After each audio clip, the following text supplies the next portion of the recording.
Hey guys, welcome back to the channel. Welcome back to another video. Today I want to talk a little bit about Lucid Group and their Lucid Air Sapphire Edition vehicle, sports vehicle. Now, I was looking at an article and I seen the car. Now I've seen the car before, but I really hadn't paid attention to it, being that I sold most of my Lucid shares earlier last week. Now I'm still an investor. I have 20 shares left, but and I explained in another video that I'll link in the description below of why I sold my shares.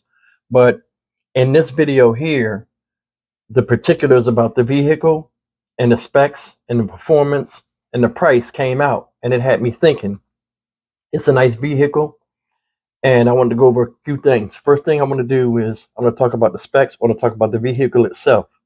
Another thing is I want to talk about, is this a good move in the right direction for Lucid as far as gaining more investors, and a lot of other things that they've made. Well, not a lot of things, but a couple of things they've done as of note that are going in trending in the company in a positive direction.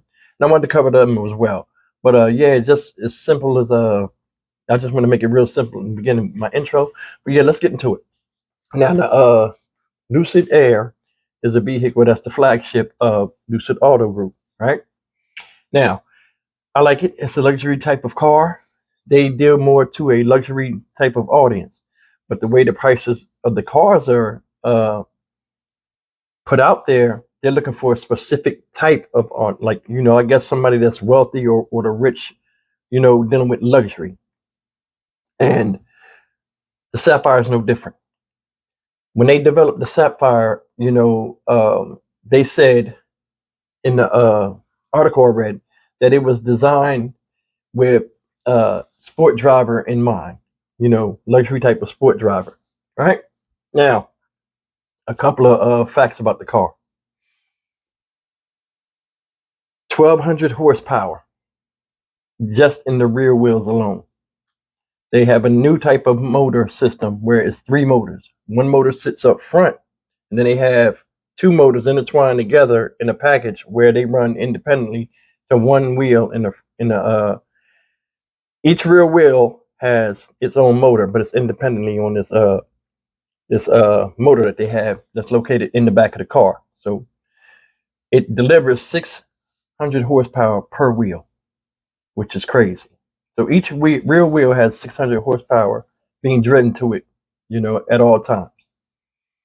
And then they have one motor in front, I guess, that powers both wheels. So they have a 3 motor system, right, which they're boasting about. With the car, the price tag is $250,000. Now, with the price tag being that high, you might say, man, that's like really crazy. This is nothing but an electric supercar, for, the rich and famous, right? Or people that can afford it. $250,000 for this car. And just seeing the car, it's very nice looking. I can't fathom, why it would cost so much, but that's just my opinion.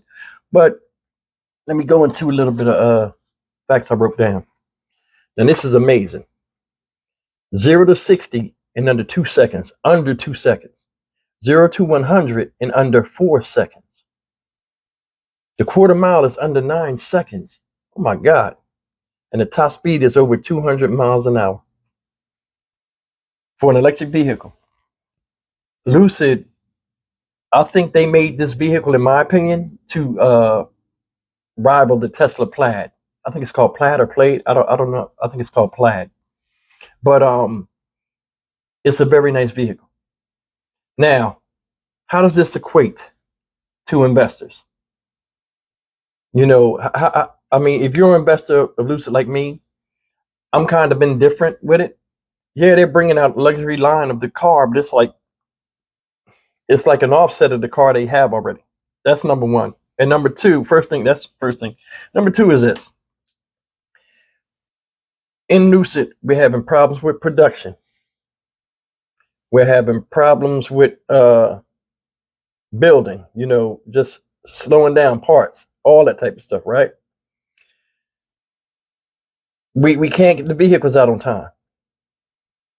Yeah, it's a good thing we got the Lucid Sapphire coming out, which is an offshoot of, you know, the Lucid Air, but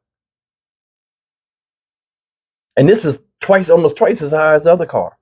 So it's kind of like I don't see where they. I mean, I see where they're going with it, and they're trying to come out with products, but like I don't think they should go higher in price instead of going lower. You know, finding something that's more economically where most people can afford it.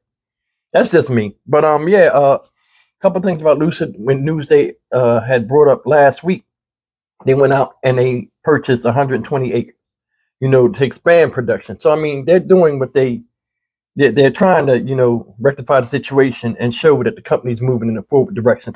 I can't knock them for that. Another thing is they hired what's the guy's name? Devin Carty, I think his name is. He worked at Apple for like 23 years, dealing with their software and stuff. And I think they appointed him. He's in charge of what is it? They made him vice president of oh, it's something with platform software. I think he might be vice president of platform software. I mean, I got so many things going through my head right now that I should have wrote them down. But yeah. So he worked at Apple for 23 years. Derek Carty, and they put him in charge of now, I guess, doing the software and the things that go inside of the vehicle. You know, all the electrical software or what have you. And I think they're trending in the right direction. I still have a little bit Lucid. Like I said, I won't be investing into it no more because I think, you know, with what the Fed is going to do with you know, interest rates and all that stuff, the stock got a lot more room to fall. I think my buying point as of now is about $9-10. You know, so it's sitting at 16 today, and that's basically, you know, where I sit with the stock. Let me see what else before I leave out of here. It just comes off to me like, you know, they're getting the land, but I don't know if they have enough time to rebound from this. You know, I don't know. That's the reason why I sold like part of my stock last week. I don't know. They're doing a lot, and it's a slow process. But the only thing that's keeping me here is the pros. The business has a demand. So my thinking is when they came up with this $250,000 car, they already know because they have the demand for the regular Lucid. This right here is going to shoot the demand through the roof. And I figured they, you know, when they had their board meeting, they're like, look, we're making a car that's way expensive more than the car we can hardly build right now. Somebody in the room had to be like this.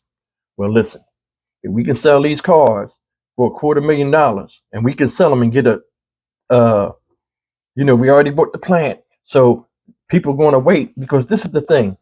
The type of person that buys this kind of car has already made their money. And they know that be patient, like how we in the stock market, we have to be patient. So they understand when to buy your money, how money is a tool, and they can afford to wait for this production of this car. And Lucid knows that. You know, their marketing strategy knows exactly what they're doing. So the type of person that can afford this car might wait a year or two. But as long as when that comes out, they can say, hey, it's not a Tesla, it's a Lucid, and get that type of notoriety, or being the first persons to have that, it's going to be worth it to them. So they're going to have a waiting list, and they're going to have a demand for it. Now, do they make good products? I've never driven Lucid, but from what I've seen, you know, hell yeah, they make a good product. I love it. That made me invest. You know, the cars look really good. The performance alone on this car, under 9 seconds in a quarter mile, under 4 seconds at 100 miles an hour, man, come on, man. Come on. That's a no-brainer. It looked like a good vehicle. But then again, all of these new companies, we won't know. I mean, besides Tesla, who's already out there and running, we won't know, you know, the effects of, you know, when you buy a car the first year and then they say, oh, well, that year car is not good. And we'll never know. We got about 10 more years of EVs running, you know, especially when they get on the road, be roadworthy. And you see a lot of different companies to know what's good and what's not. But it's looking good for Lucid. You know, I'm still vested in it with my small, stake in the company, and I'm optimistic. I want them to do good because I think the cars they make look nice, are nice. But as far as the prices of them and the strategy, it just worries me a little bit. I understand it, but it just worries me. Like, I mean, they gotta. That's yeah. But yeah, this guy. That's what it is today, guys. I just wanted to check in. That was on my mind. I wanted to talk a little bit about it.